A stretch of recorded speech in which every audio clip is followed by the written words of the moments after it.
It's so lovely to have you all back in this warm, cozy space that is Beyond the Norm podcast. Delighted to have you here, and this is an episode as voted by you, my loyal listeners, via Instagram when I asked you what was the next episode you wanted. And so this episode is going to be around the polarity between belonging and authenticity. And at the very end, I'll wrap up and talk about the bridging of how we bridge the two together and why that is so important for our health and our wellness and our future success in life. So sit back, relax, or as many of you do, listen in the car as you're commuting or out walking, whatever your modem of choice to consume a podcast like this. You are all warmly welcome here. And it's great to have you back. And thanks so much for all the lovely messages in the last few weeks. Delighted to be here. Thank you.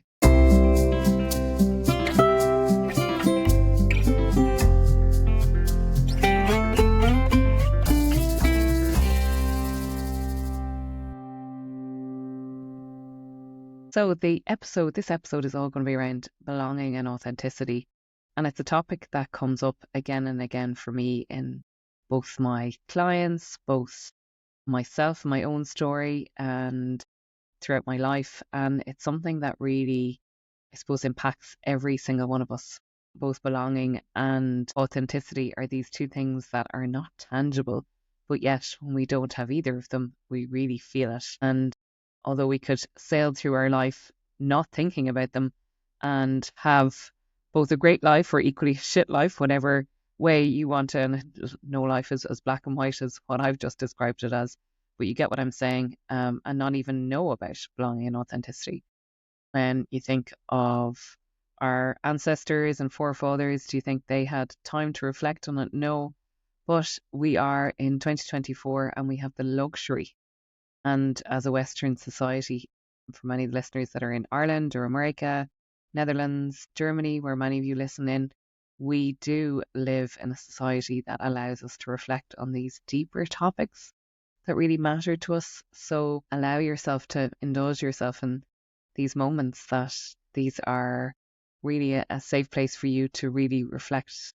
Use this episode to start reflecting on your sense of belonging, both externally with outside of yourself, within yourself, but also authenticity and what that means to you, because it is a very unique sense of yourself, and it's your sense of self in relation to others. Again, when we talk about belonging.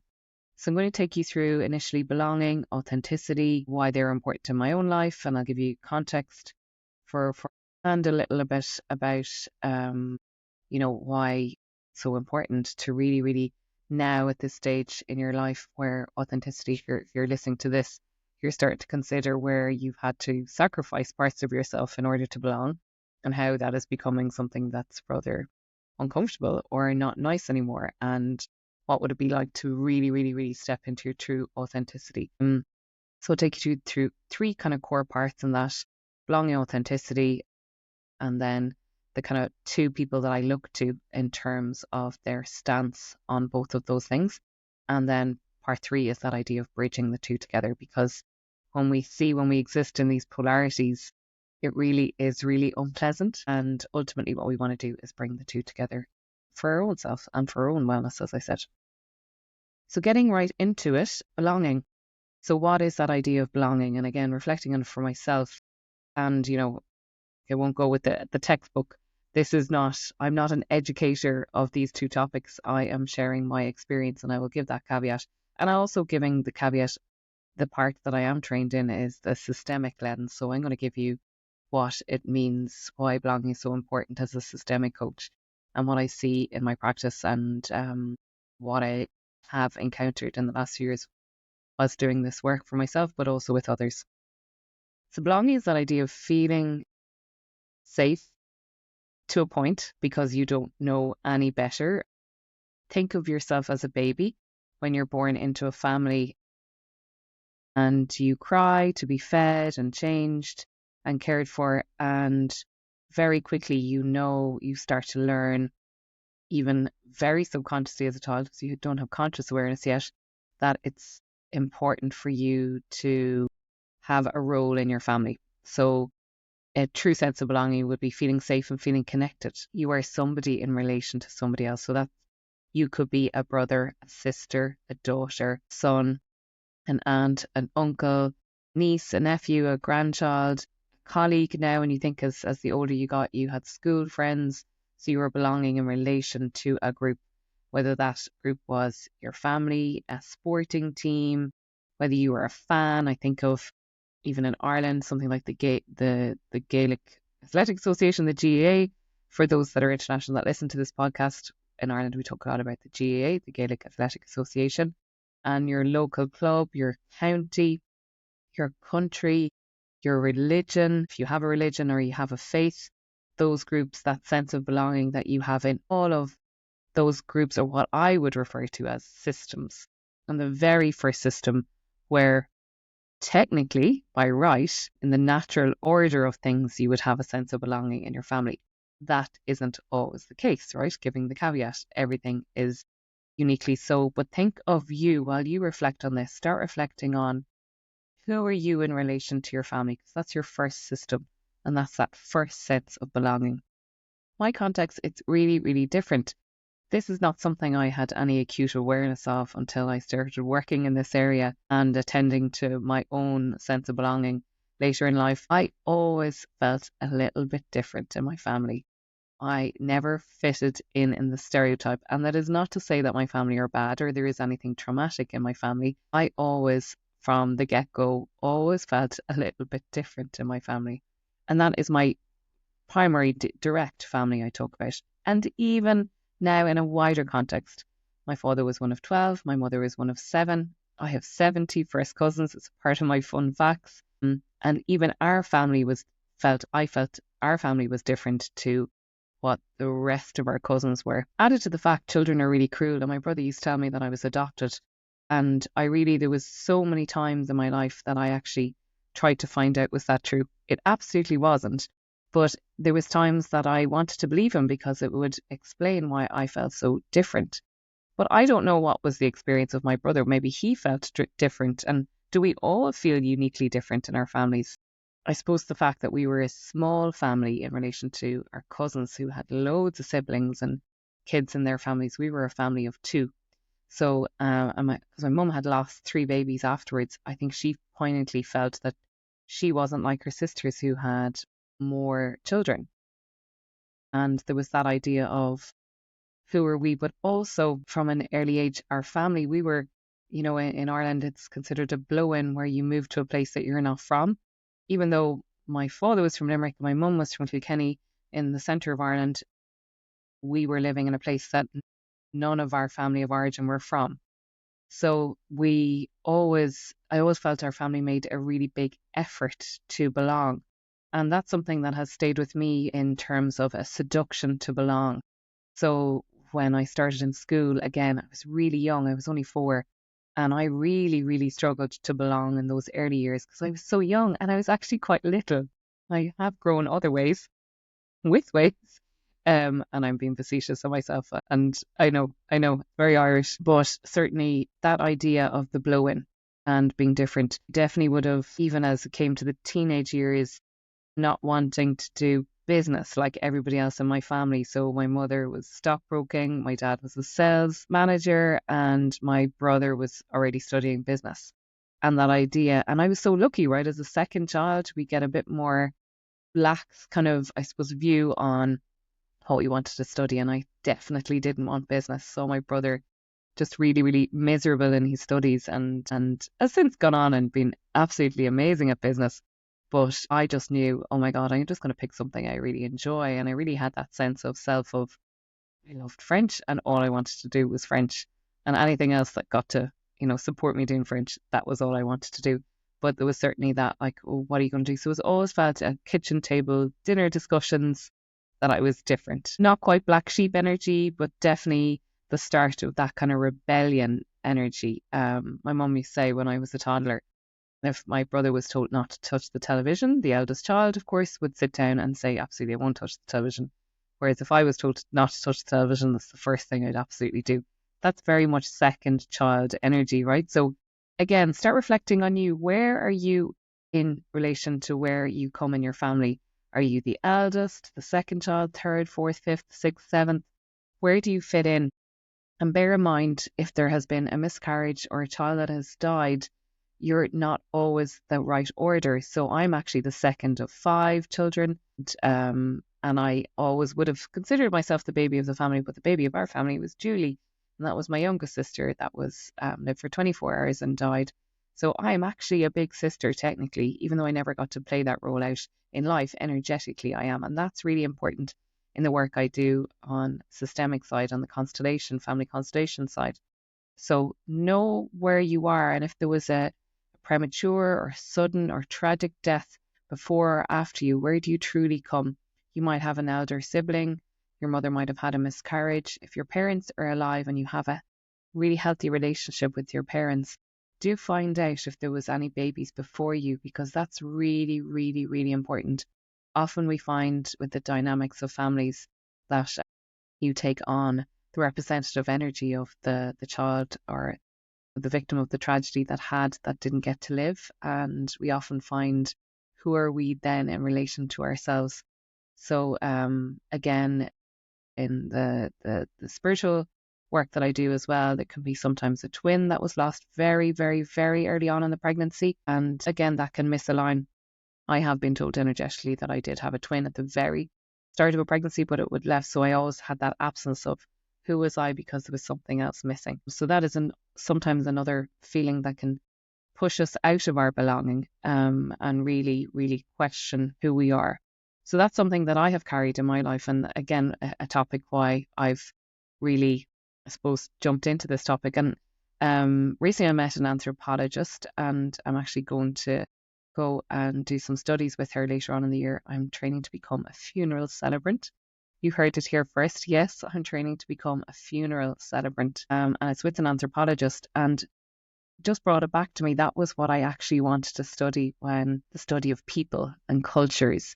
And that's why I ended up doing cultural studies. And I did work with anthropologists at college, but nothing. It's going to be fascinating, just shepherding people through death and endings. And again, that's something very systemic that I have done a lot of work on. But I'm digressing on the topic of belonging, but I'm trying to get kind of a broader picture in terms of the sense of belonging and the roles that we feel. So when we have that belonging, there is something around this mutual respect, but also in a true system, there's a law, or there's an order of love. So what comes first takes precedence. So an elder sibling that plays the role of that elder and that wisdom. Again, grandparents, parents and children, again, that order of love is really important in a sense of belonging. So within a true system, a healthy system, there is respect for the elders, and the youth are quite connected. Youth are really, really connected into the elders as well. And a really, really healthy belonging system would also have this healthy balance of exchange. So I give and receive in equal measure. Again, that's my next podcast. This idea of balance and balance of exchange in particular, and the idea of how we balance receiving and giving. And these are like optimum, ideas of belonging. It doesn't always mean it's true. So when we think again around belonging, there is one thing again, which is really, really subconscious, and that is the rules of belonging. And now start thinking about work systems that you've worked in and what the rules of belonging were in the systems that you were there. And it could be things like, we really hate the competitor and we spend all our time focusing on what they do, and we're going to, to make sure that we are catching up with them. So comparison is our mainstay in this company. It could be, we all work late and we don't talk about it, but it's just a given that everybody works late here and holidays aren't important, right? Another unwritten rule of belonging. It could be, we stay here for life. We join and we stay forever. Or we only stay here for a short time because nobody feels they can belong for very long here. It could be, we will ensure you will have a successful first year, but your second year could be awful.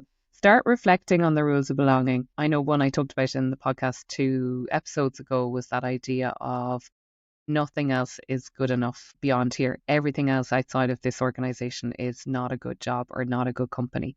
So we must stay here. We must stay here and be loyal to here. So our loyalty is to the company and not to ourselves. Another rule of belonging would be customers are more important than employees. We will do everything in our power to support customer, but employees don't matter. And again, there you can see the balance of exchange might be off in that company where they have made even shareholders could be like shareholders are the most important people in this system, in this organization, and employees really don't matter. And we're going to do exactly what the shareholders are going to tell us, right? So big corporate institutions, you could hear some of those familiar tones. Some of the rules of belonging are written, again, or unwritten by the CEO because it comes from his or her family of origin. So we are, let's say, a company that really believes in standing up for the little guy. And because we were once little guys and we believe in justice. So we help minorities because, in fact, the CEO has come from a minority. So you'll find those, again, those unwritten rules of belonging they aren't always naturally expressed. Sometimes you see them in the values like our mission statements where they're really, really clear. And other times it's really subconscious and you have to be in the system for a while for you to start noticing them. So I'd really, really check for you if you're in a place where you're starting to question your belonging and do you truly belong here and what have you had to sacrifice to belong here? And the biggest question we ask in systemic work is, who are you being loyal to? So when there is a belonging, there is a loyalty somewhere. And sometimes, again, it's not really obvious. And it could be the manager that hired you that maybe has since even left, but they brought you into the system or the organization and you were really loyal to them by staying. It could be a parent figure, so a mentor that has really looked after you and really cared for you and is still there, is no longer a mentor, but they were a huge part of your beginning. Another part of belonging as well is when we start well in a system, we will have a very quick sense of belonging. So starting well in the middle context of the belonging and then ending. And that's where it all gets a little bit shitty, right? Hence why I have a program called Attending to Your Endings, because endings are like a death and like the loss and death and grief in a family, depending on how it is. That is where that sense of belonging starts fading away. We no longer belong in the system, or actually I was about to subconsciously say believe in the system, and that ending can be particularly hard, and hence why a lot of people, whether it's redundancy or burnout or sickness that drives people to leave an organization, how not attending to those endings, and again I've spoken about that in the last 2 episodes, how that can really impact our next belonging in the next place. So the importance of really, really addressing belonging as a core thing and the ending. So starting well. So think about your birth, think about your early childhood years. And again, you're starting to think about how you belonged in school. So something like school is a really, really important years, whether it was primary school, secondary school, same in the States or in the UK. Think about what it was like for you in a school system. And again, your primary experience could be really good and your secondary school could have been a bit more sporadic where you didn't have a sense of belonging, you didn't know who you were in relation to the other, or you never found your tribe. And that again, because they're such formative years, those belongings can really impact you belonging again. So we tend to repeat our patterns. Also think about your parents' belonging in educational systems, whether your parents had a healthy education or a really challenging education system, and maybe again because we had religious institutions that were the guardians of our schools, definitely for our parents' generation, for my generation as well, less and less so, but it still holds such a tight grip. And where there might have been and have to call it out, some abuse in the systems, your education could have been as challenging as your parents because we inherit their patterns and programs, and even our grandparents as well. And in Ireland, many of our grandparents didn't have the opportunity to go to college, so you're breaking rules of belonging to continue your third level education where your family mightn't have had that opportunity, and where we do things differently from the previous generations, and we feel disloyal or guilty in our growth. So that's something to really, really, really, again, tend to look at. Why do I feel guilty even though I'm striving and doing well, but I'm doing something different? Unlike my parents or my grandparents, definitely my great-great-grandparents wouldn't have got these opportunities. I was a child of the 70s and 80s, and we were the first to have free fees in college. Now, I know the fees are starting to return again, bit by bit. I heard somebody saying they paid €3,000 for their children to go to college in Ireland this year for first year, whereas I think we were in the 100s, in the late 90s. I'm 46 only, but certainly that idea of institutional belonging and all of that. Again, university is a different system, how you might have had a challenging primary, secondary education, but you found your tribe in university, you found that you belonged, and the minute you had that connection, that's when things started to change or improve for you. Equally, that first job out of college, when you started well in that first job, how loyal are you still to that system? If you trained with a certain group, how do you still refer back to those friends that you met? So that sense of belonging that you've had in those early years, and how they were your formative years, and how that has even dictated the rest of your career and your life, right? So start thinking about those things. Cool, great. Moving on to the idea of authenticity.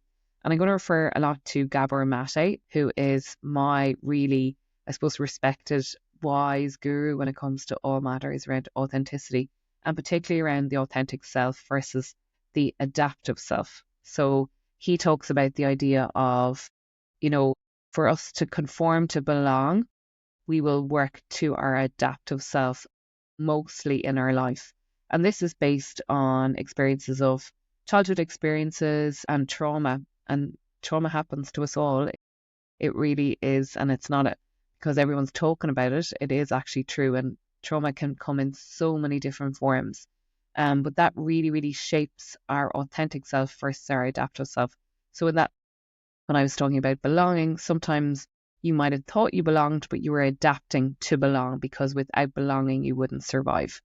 So again, think of the baby who cries, who needs to be fed, who needs to be changed, isn't even necessarily knows that it needs love to survive. They will adapt their cry because they know they will get fed quicker depending on how they cry, the tone, the smile, and they'll start adapting themselves because their existence depends on it. And we are no different as adults.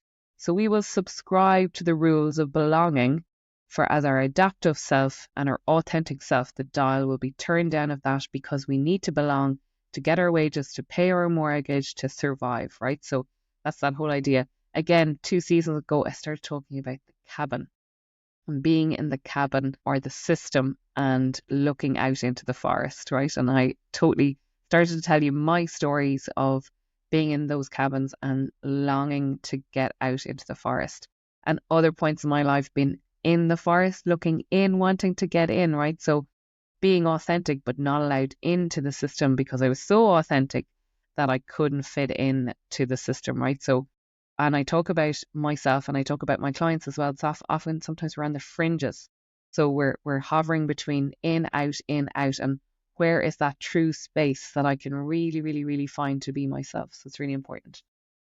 So that idea, again, I start to talk about in my sense of belonging, that idea of the blow-in, again, working with people with kind of black sheep energy, where they had to be their authentic self. For them to belong, they couldn't keep quiet, or they couldn't swallow, the rules of belonging, or maybe family secrets, or whatever that was, that they had to go away. And not all black sheeps go away.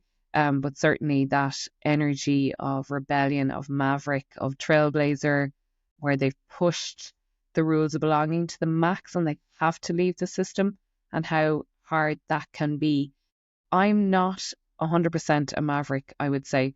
I know I've spoken before about myself, my best friend, who we called ourselves mediocre adventurers, because we're not maverick adventurers and we're not going to break all the rules, but we'll push the bounds on the rules because we don't want to overly subscribe to the rules, because those rules wouldn't allow us to be our authentic self. So we're not going to, I have done skydiving, I have done crazy stuff, but always within a limitation. And I remember a really good friend of mine explaining, reflecting back to me who she saw me as. And it was such a beautiful insight. I really appreciate what she said. And it was like, there was something about you, Norma, that we would know that it could be the wildest ever night and we could get up to anything, but we always looked to you because we knew it was going to be safe. So I think that's the type of maverick energy that I have. It's like wild, spiritual, free, but it's really pragmatic and safe. So I'm not like your total rebel, but I am beyond the norm in a lot of ways. So I'm that quirkiness.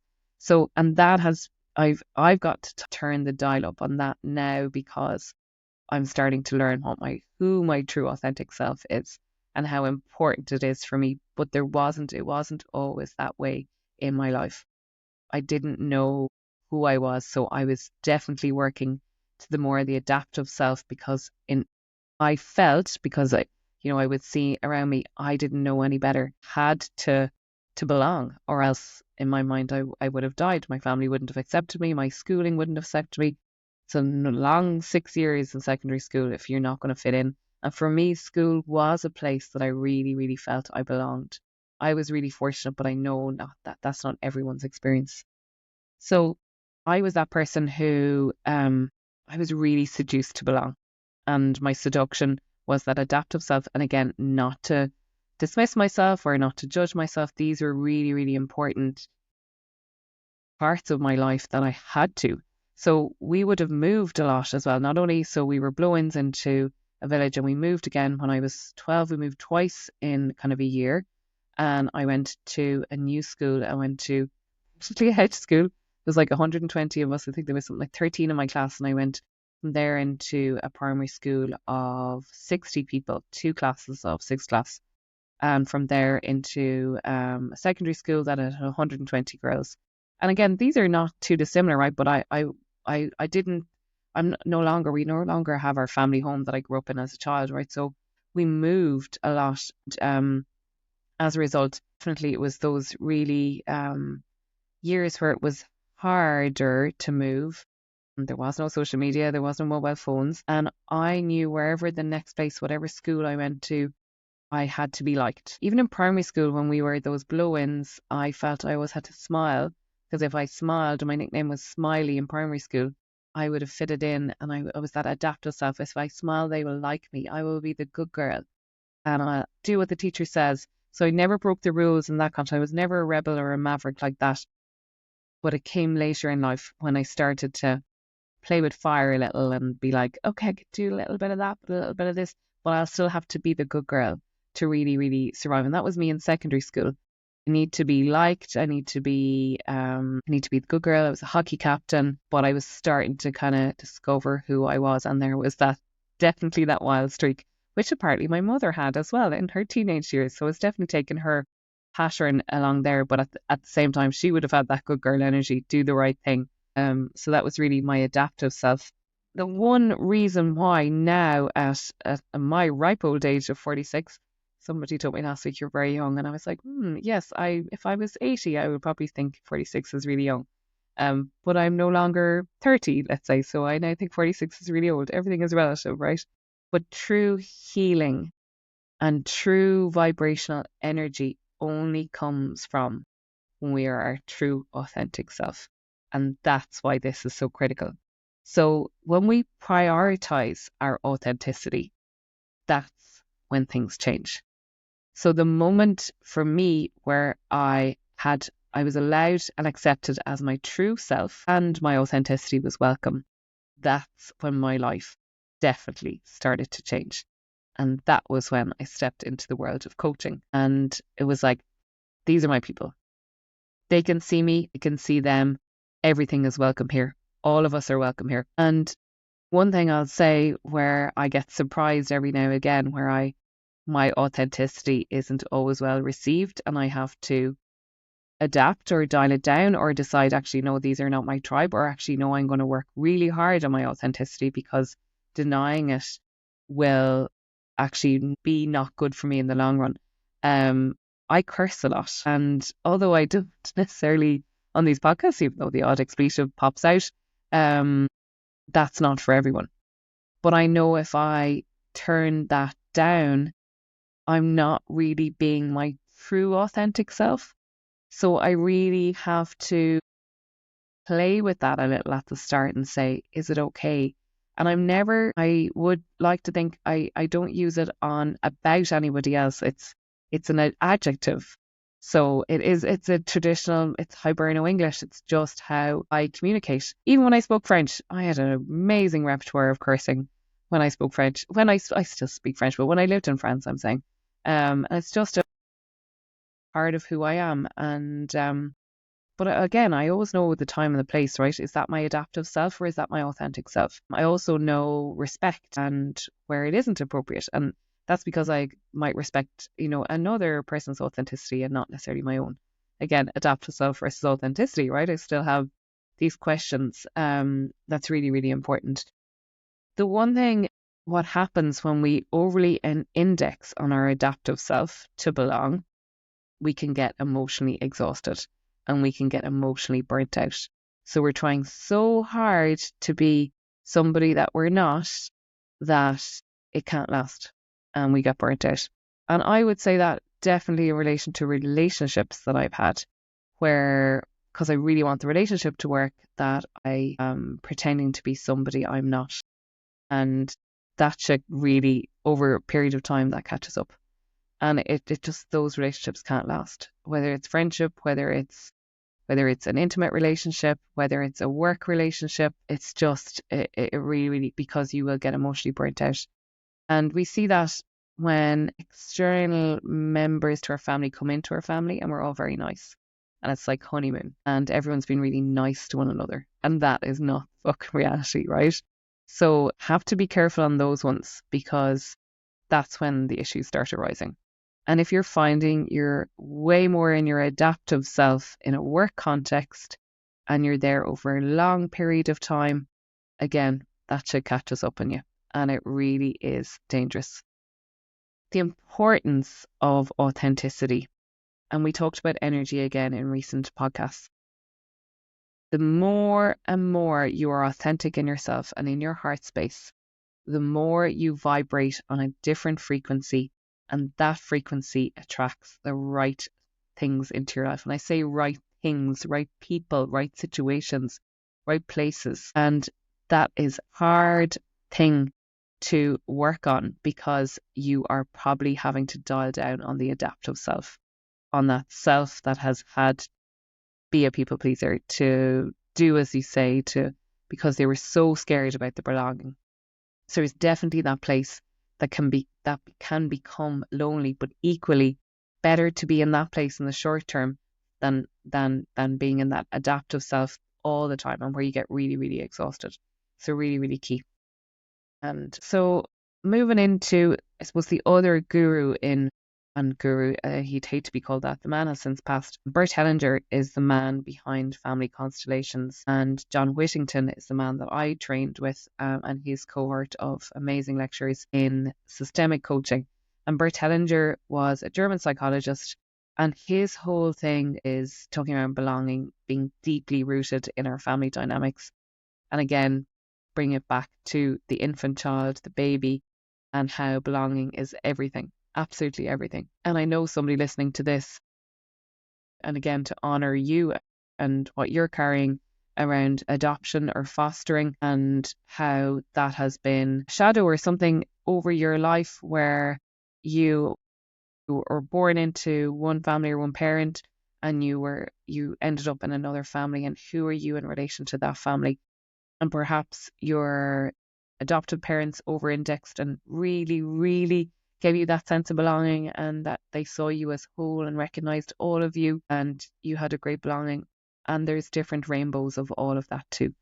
And even if you weren't adoptive and you were in your family of origin, and again, feeling different, and why you might have felt that.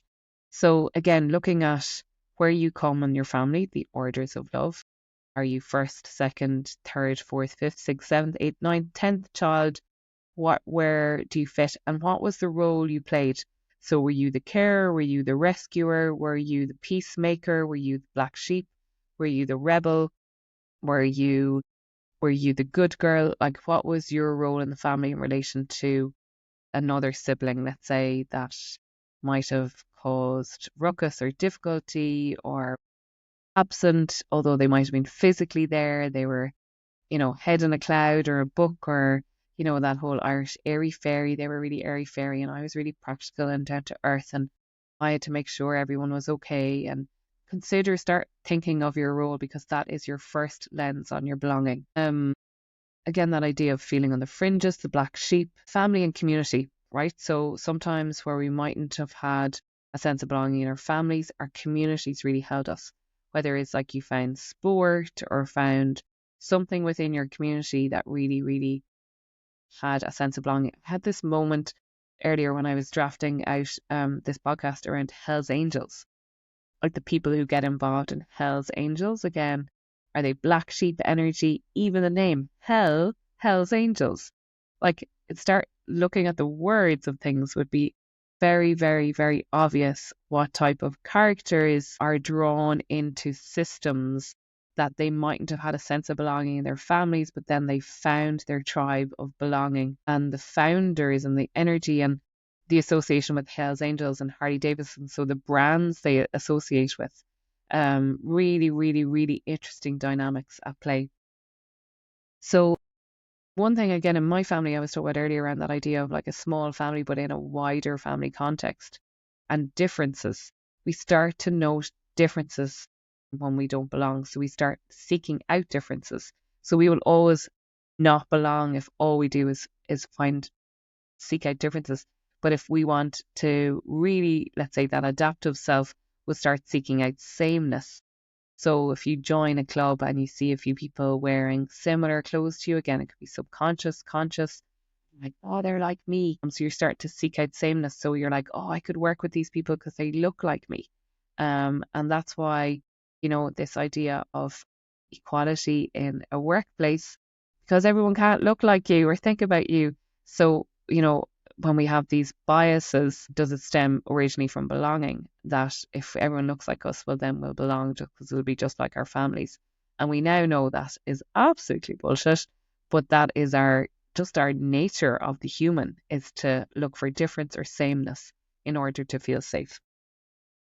So when you start finding this tribe, whether it's later in life or it was earlier in life, starting to realize that that tribe see you as your full authentic self, not your adaptive self, and that within that tribe that you can start to really even turn the dial up on the authenticity to see who are you now in relation to them. It's really, really, really interesting. Certainly as the older I've gotten, and even since I became, full-time self-employed, those kind of rooms of like, yeah, some of them are my people, some of them are not my people. I can see them as a whole, but they actually can't see me, and that's okay. And, not less about judgment, but more about like, with this person, yeah, I can totally be myself. I can, in my context, that's like, I can use expletives. They're not going to, be embarrassed or there's any shame or I'm made feel shameful, and that they see all the different parts of me. And that's where you're like, okay, so whether it's my swim groups, whether for me, definitely after my mother died, that very, very first Wim Hof workshop, that was another room full of people that I was like, okay, I can breathe here, literally. And these are some of my people, because they want to do something a little bit different and push themselves out of a comfort zone, and they're ready to take on a challenge, and they're not afraid of discomfort. And again, I looked for sameness. And also there was a vulnerability. And again, just because I started my first Wim Hof thing like 6 weeks after my mother died, a place that I could cry openly and not feel judged, and actually feel really rallied around by people. And that was the difference there, that there was this like open, vulnerable space that everyone could share how they were feeling, and they weren't being judged for it. In fact, they were nearly being welcomed for their vulnerability. So, those rooms were for me that starting of that really, really, really true tribal feeling. Which brings me on to the third part and the final part of this podcast, and that's idea between bridging, belonging, and authenticity. So just as I described there, for you, start to consider where would you find, if you haven't already, a new tribe. And I used to always say where I was struggling with my belonging towards the end of my time in corporate because I felt different to everybody else, because I had a different passion and purpose. And even though loads of people agreed with me, but they mightn't have been expressive about it, I was starting to express that. I had to find tribes outside of my workplace to really feel that sense of belonging. Finding a community that really celebrates you, in all of you. And again, it's the opposite of judgment. It's the pure welcoming, that wholeness idea. So feeling truly seen and accepted for your authentic self. So it's way less of this adaptive self, much more about the authentic self. Whether that's how you speak, how you laugh, how you cry, how you dance, how you shriek with joy, how you have fun with your cat on Instagram, how, all of those things. It really, really, like, what are you encouraged to show up as within this group? So true belonging is found not by conforming, but being authentic. And I'm reading some of this out and I'm going to read it again. True belonging is found not by conforming, but being authentic. And sometimes that comes at a cost. And the cost can be loneliness. Because at the start of when you're really sitting in your authenticity, you mightn't feel like there's anybody else like you. And staying at home and hoping that they will knock on your door, sadly, isn't the solution. So if you have found a hobby or something that is really quirky and just really, really specific, and you can't meet them in person, I can truly suggest that you will find them online. So how do you seek out somebody that's into crochet, that's in your neighborhood? We have technology to support us, and you might not feel as lonely if you can't, in the absence of having that in person. And we're way more a connected world because of technology, and we're a way more disconnected world because of technology as well.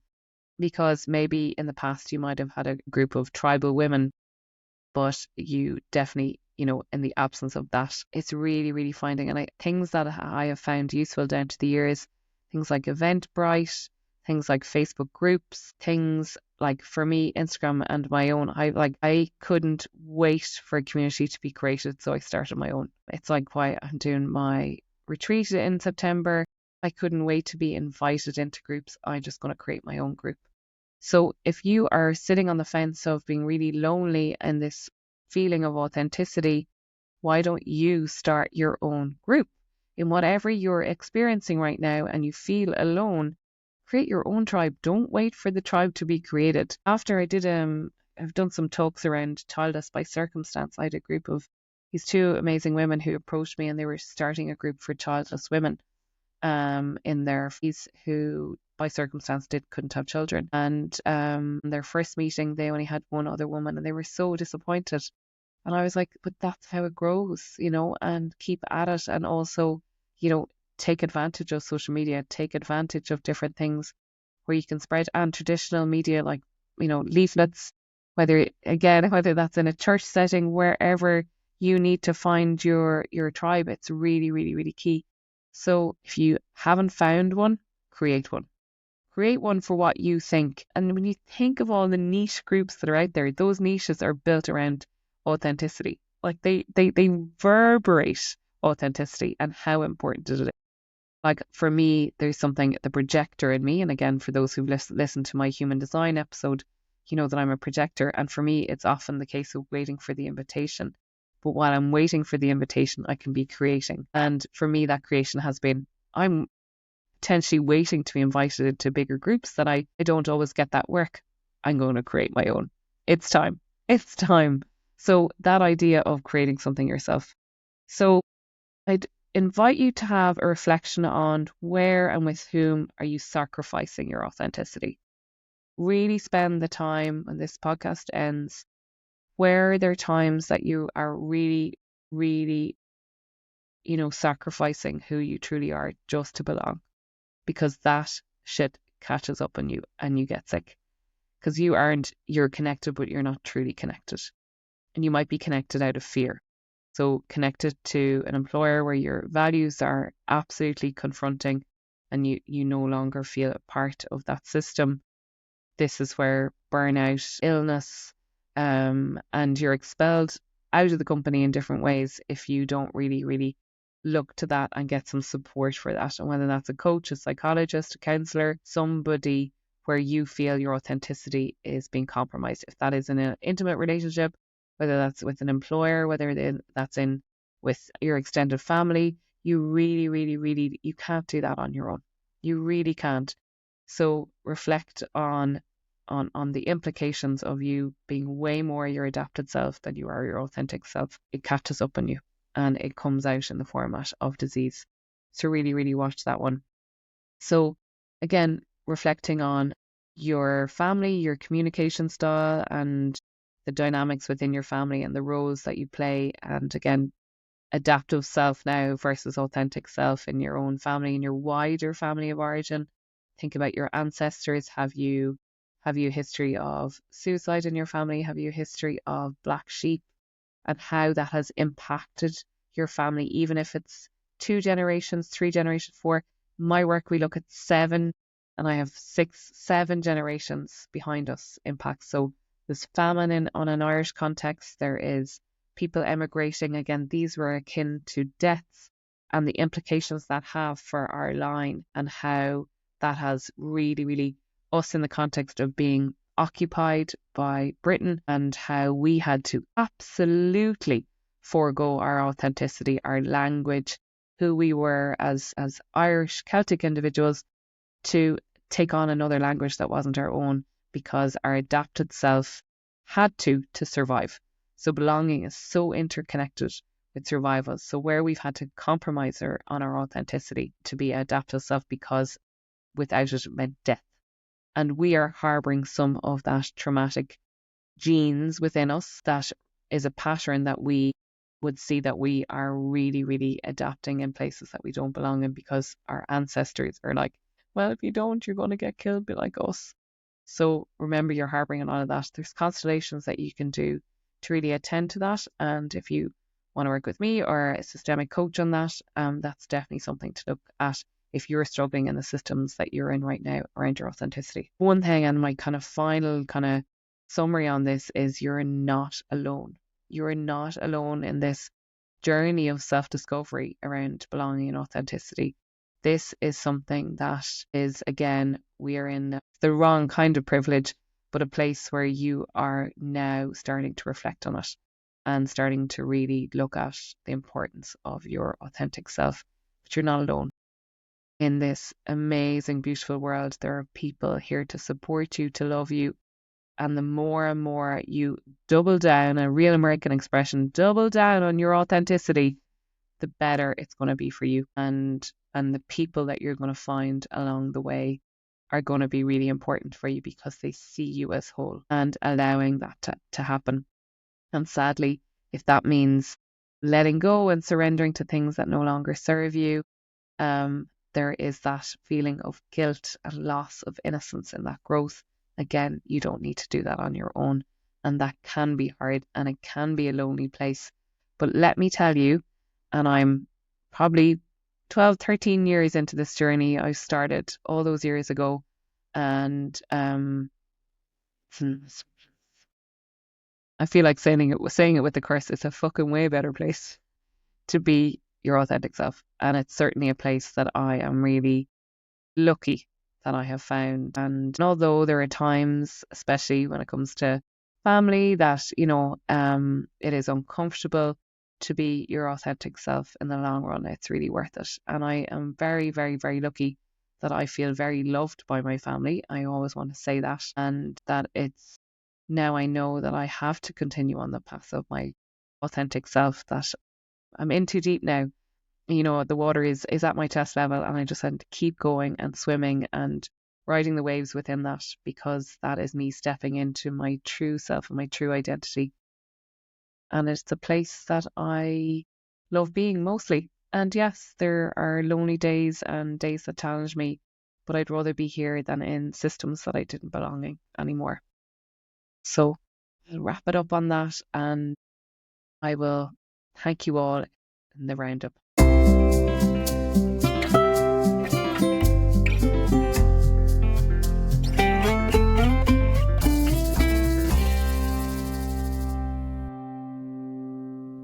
Huge and sincere thank you for listening to that episode and these last few episodes. I really appreciate. I love that when you drop me a text or an Instagram message, or leave a review and a like on these podcasts, whether that's Apple or Spotify or wherever you're listening to this podcast. So I really appreciate you, your authentic self that is listening to this podcast.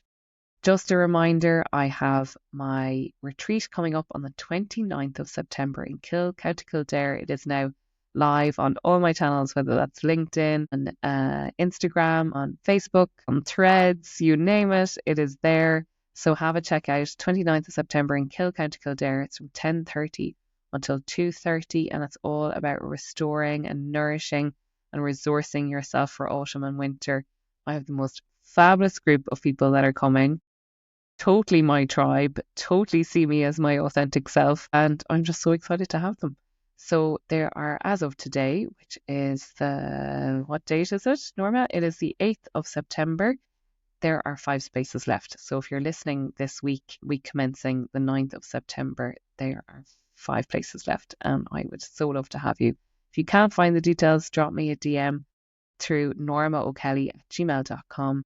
Give me a follow, give me a like, share this episode with somebody that you feel is really struggling with their authenticity or belonging right now, and what is that bridge between the two, and how can they move into this next chapter of their lives. Big love, everyone. Go gently. Love you all. Thanks so much.